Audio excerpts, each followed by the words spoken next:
Disney shouldn't interfere with something like the Commonwealth Games. I say that it's about time we let the world know. Let the world know what's going on here. It's very, very interesting now to look back 30 years ago and see what was happening in 1982. It's a very significant protest, and it's one that I think should be remembered in the struggle for Aboriginal rights in Australia. At the time in 1982, there was laws still operating in Queensland which were bad laws that had been started at the time of Federation of Australia. These were called the Black Acts. And the Black Acts were very similar to the apartheid system in Africa. We had laws here which created reserves on which Aboriginal people were forcibly kept and controlled, where they could work, they could be locked up or sentenced under reserve-based laws and so on. So these were in effect, still in 1982, something like 20 years after the civil rights movement had started in America and in Australia, and something like nearly 40 years after the Second World War had ended, when the world had changed to end colonialism, to end injustice, apartheid and racism. But in Queensland, one area in the world, these laws were still in place. So it was a really severe situation. We are saying here is that because the world has shunned South Africa, that they should also shun Australia, because we have a more racist piece of legislation in this state, and there's also racist legislation throughout the whole country.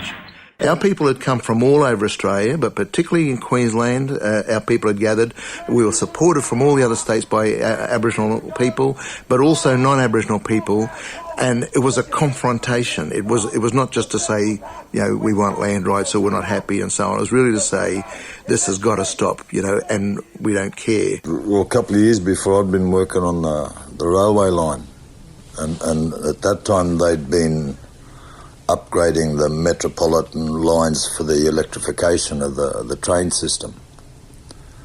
And I think it was while I was working there, I seen the thing coming up that there was going to be this Commonwealth Games, and there was going to be a big, an international event, a goodwill sporting event. I called a meeting down West End there, and I formed a protest committee. There was a group formed in Musgrave Park which we called the National Black Unity Group, a fairly loosely formed committee.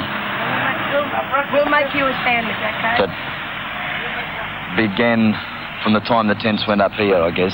The call went out nationally, and Aboriginal people from right around the country sort of started getting on the phones.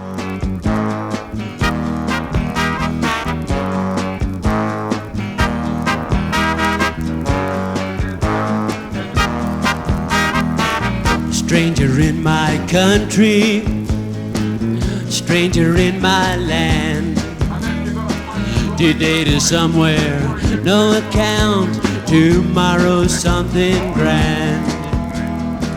I doubt if you'd agree with me. We didn't have the mass media we had today, the modern technology, so it sort of took a little bit of time to filter down that, there was going to be a mass merging of Aboriginal activists in Brisbane. And when people started to arrive in Musgrave Park, that was wonderful, how things were organised, and we had the medical centre come down and set up a tent, and we had the legal service set up a tent, and social security. My sister-in-law at that time, Swatson worked in social security, and they set up a tent to make sure people were getting their benefits while over there. And it was really a very well organised camp. When people were calling for us all to get together, black and white, who wanted to expose to the world the incredible violations of human rights on our people, it was very easy for me to say, yeah, I'm going there. And there were regular meetings working up towards the event, and my brother Ross, of course, played a very strong role in that. And I'd put out a newsletter, and I'd I was fairly pleased with the newsletter poster sort of thing, but I thought there needed to be other things sort of written. He developed Black Nation, a national newspaper, I think might have been the very first one of its kind, very political. He was the editor. He wrote a fair bit, probably most of it. He got photos contributed from people. People gave him articles to put in. And it was a real kitchen table publication, like we sat there at the kitchen table sticking bits in, cutting things out. The other thing that it did was it gave analyses of colonisation, about invasion, about all those sorts of things. Ross is very strong on those sorts of things, and if you read these, you get a good dose of it. The Black Nation, the mailing list I'd been able to put together, it took it right around the planet, and I got feedback from places in Ireland, in Scandinavia, in Wales, in England, America, South America. I got a lot of feedback to it. I got most of the main universities in the country. I think I got they send a form to be subscribers, but I didn't know how to do the form to get the money, so I just used to send them copies anyhow every time I put one out. Look up, my people. The dawn is breaking. The world is waking to a new bright day, where none defame us, no restriction tame us, nor colour shame us, nor sneer dismay. Now brood no more on the years behind you. The hope assigned you shall the past replace, when a juster justice, grown wise and stronger, points the bone no longer at a darker race. I can remember an event in the park where 3 or 4 police cars came driving in, and they pulled up, and a high-ranking officer got out because he had all these glittery things on him, and he said, "I'd like to speak to the leader here, please." And people sort of looked at him and said, "Oh." And this fella stepped forward. He said, "You can talk to me." He said, "Are you a leader?" He said, "Well, no." He said, "I'm not." He said, "But we're all leaders here, so you can talk to all of us." And I'd say anywhere else in Australia as well, is to get out on the streets to march, is to protest in any form, whatever. That's the best way of getting the point across. Now, this went on for 2 weeks. We had been arrested every day for those 2 weeks for demonstrating, and I spent every day in the watch house. That was a big part of my memory, is how we would be in the watch house by late morning. We'd be in there for most of the afternoon. People would be fundraising. All the people that didn't get arrested, didn't go in, would be raising money, putting it in, and then the bails would occur, and we'd be released by late afternoon from the prisons. But we would just simply then be getting ready to go next day and so on. Bail money on 4ZZZ has gone somewhere between $2,500 to $3,000 already, and by tonight they hope to raise $10,000 for bail. And it was wonderful for the hundreds of people that were there, and things would be talked out, and we would come to an agreement, consensus amongst us all, what our next actions would be. So that was going to be the focal point, is to get to Musgrave Park, march on the actual Commonwealth Games site. There were big plans, but we knew that there was going to be difficulty because of the paramilitary, and I think that that sort of rang true when we actually got to the Roma Forum, and we were sitting around, sort of numbers were gathering, 3 to 4, 500,000 people. Not quite sure how many people there, but I remember one young lady come past saying, "What are all those police doing underneath?" There was a car park underneath, apparently, and she said they're down there sort of beating the battens on their shields and stamping like paratroopers, like, paramilitary. What are they doing there? What's happening? And all of a sudden, at the top of that ramp, there became, the paramilitary. They're all lined up with their shields and batons, and that we just couldn't. We were boxed in. In fact, we were funneled.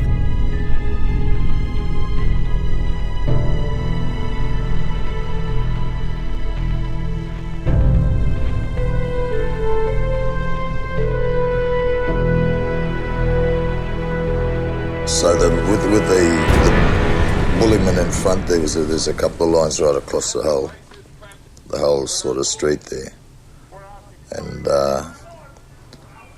sort of tried to tell people, and you couldn't because there's megaphones going everywhere. There was a line of all the protesters, and there was a line of the police, and what he did was he walked in the middle and sat down, you know, and I asked him about that, and he goes, boy, we were like leading up to that day, you know, we were all talking, and there wasn't that much leadership coming from the camp and that day, you know, and if we would have went on, it would have been more of a violent protest than a peaceful protest.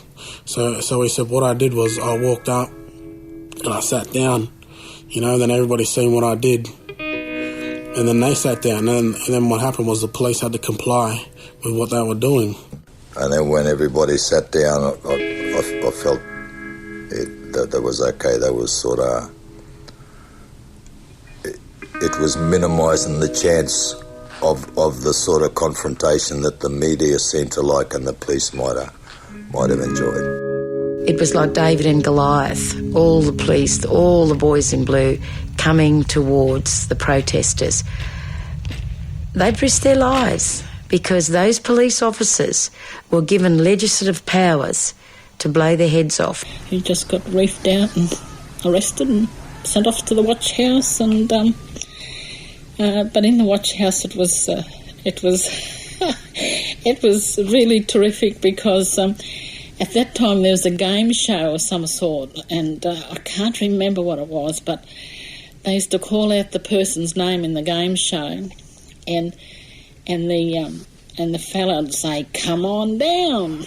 And of course, in the watch house, when they called out somebody's name, then they'd all the Murrays would sing out, "Come on down," as if they were in this game show. So it was really quite funny. In the paddy wagons, you know, like people are singing and chanting and, you know, and hiding their smokestack. Yeah. You know, people came off the streets and everything as we were marching by, and it just kept getting bigger and bigger and bigger as they moved down through the streets and that type of thing. It was loud. I mean, they were drumming like emus was drumming. And that was echoing all the way through down Adelaide Street. I remember that so clearly because that's our mob, and we drum like those emus out there, and those fellas picked it up in the street at that time. Left the country reservation, had to see the city lights that the glossy brochure offered, luring me to unseen sights. I had to meet the painted ladies who said, "Honey, come on in, it's the color of your money, not the color of your skin." I lived in an environment I tried to overcome. Well, I couldn't do my own sweet thing, was under someone's thumb. But here I try to get ahead. As I look around, I see misery. In my case, anyway, we were on the street, and the police asked me to move off the street onto the footpath, and I refused. And they just took me by the arm and said, "Right, you're arrested under section whatever it was of the Traffic Act, I think, for disobeying a police direction." And it was organised day by day from the park. There was no agenda put out, like tomorrow at such and such a time we will do this. They'd have a meeting down the park in the morning and they'd decide, let's do this. Okay, off you go and do it.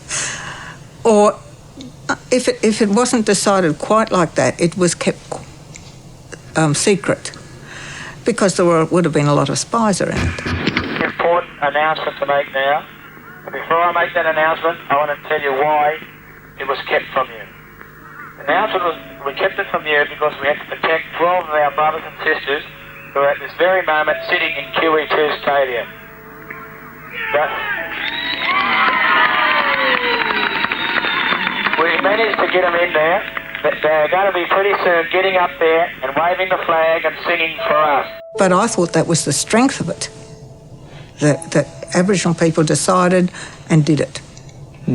It was organised differently to how white fellas organise, and that was part of its strength. And I mean, all that kept the police and all that on the hop too, because they didn't know what was going on. We didn't know what was going on. We didn't know what was going on. They didn't, and nobody was telling them what was going on, so they didn't know what was going on. So they were kind of running around in a dither, you know, trying to respond to things but not really knowing what was the important one, you know. We had acquired about a dozen or so tickets, and they were, people were selected, given a ticket, and told what the situation was, that there's a plan to get a dozen people in with these tickets. After standing at the top of the tiered seating and looking down, we could see enough seats, a space, like our old people, the spirits of our ancestors had cleared for us, right on the fence, first row of seats. We went straight down there, started to take off, unbutton our shirts, show our yellow shirts with the flags on. The women unfurled the flags and the banners. We hung them on the fence.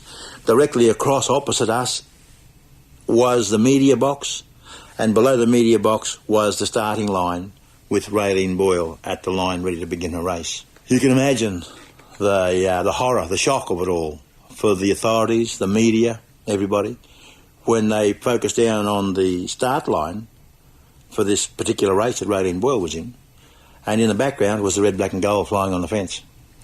We went there to fly the flag to let people know there's one flag missing. From all the flags of the Commonwealth countries flying around the edge of the stadium, the one was missing, and that was the First Nations flag. So we hung it on the fence. Yeah, some got locked up, some got bashed, and a little handful of our mob got into the games. And that's what was set out to achieve, to put that flag up in the Commonwealth Games, where the whole world then started to find it. Because all they knew about Australia, not only the land of milk and honey and freedom, a very rich country, but the Australian flag. And so that magical Aboriginal flag, the black, red and the yellow, was very significant in terms of showing the world about our violations of human rights. I want to wish you all a happy 30th anniversary of the protests. We all are aware of how many of us went to jail, back and forth, in and out of jail, all through those times, through October and September 1982. At least we'll complete the march. It might have taken us 30 years, but last time we got to the top of the hill, this time we're going to make it to the Musgrave Park. At the start of the march, there were speeches by people who were around in the 1982 Commonwealth Games protests, and it was good to hear the voices of people from that era. And when you saw the sprinkling among the 200 people who listened to those speeches, a lot of young ones, a lot of people who were thinking, well, we can learn from this. And then the march itself through the streets of Brisbane, you know, where the walls of the big buildings resonated with the sound of land rights, what have we got? Nothing. When I watched some of those younger people in that march, I thought I saw 70 or 80 of young people who thought, we never get the chance to be like this. We can't go to the meetings because we can't use the big words and the government doesn't invite us to the meetings. We're not part of the select group. But they can express that gut feeling of being black and knowing they've got rights in a march, and it makes them feel good. And that's an important feature of the Aboriginal movement, and it's something that has been missing for a while. The streets have been silent for too long.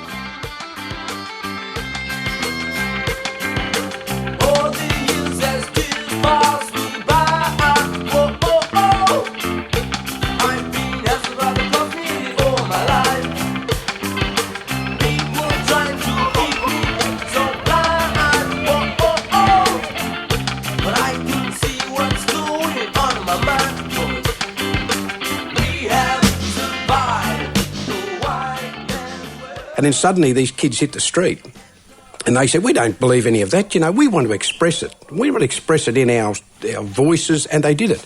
And so it was an absolutely great day, and it was a reminder to me that 30 years after the original event, it was all happening again. Whatever we've done in the past, it was only just a small step along the path. We've got a long way to go. Like I was saying, the Commonwealth Games was just a small chapter in our struggle for justice and for rights. It will continue to go on until Aboriginal people get their full rights. First Nations people from across the country have to be at the Commonwealth Games when they take place at the Gold Coast. Things have not changed all that much for First Nations people in this country. We have to be there to honour those people that have fallen in the struggle, to honour our old people that go back 100 years and more, to try to have our rights recognised. We have to be there for the next Commonwealth Games. 1788 down Sydney Cove, the first boat people land, and they say, sorry boys, our gained your loss, we're gonna steal your land. And if you break out new British law, for sure you're gonna hang, or work your life like our convicts, with a chain on your neck and hands. And they taught us, whoa, black woman, thou shalt not steal. Said, hey, yeah, black man, thou shalt not steal. We're gonna civilize black barbaric life, teach you how to kneel. But your history couldn't hide genocide, the hypocrisy to us was real. Why your Jesus said you're supposed to give the oppressed a better deal. We say to you, yes, our land, thou shalt not steal. Whoa, yeah, our land, you better heal. Well, your science and technology, hey, you can make a nuclear bomb. Development has increased its size to 3 million megatons. And if you think that's progress, I suggest your reasoning is unsound. For you should have found out long ago, you best keep it in the ground. And they taught us, oh, black woman, thou shalt not steal. Hey, yeah, black man, thou shalt not steal. We're gonna civilize your black barbaric lives, and we teach you how to kneel.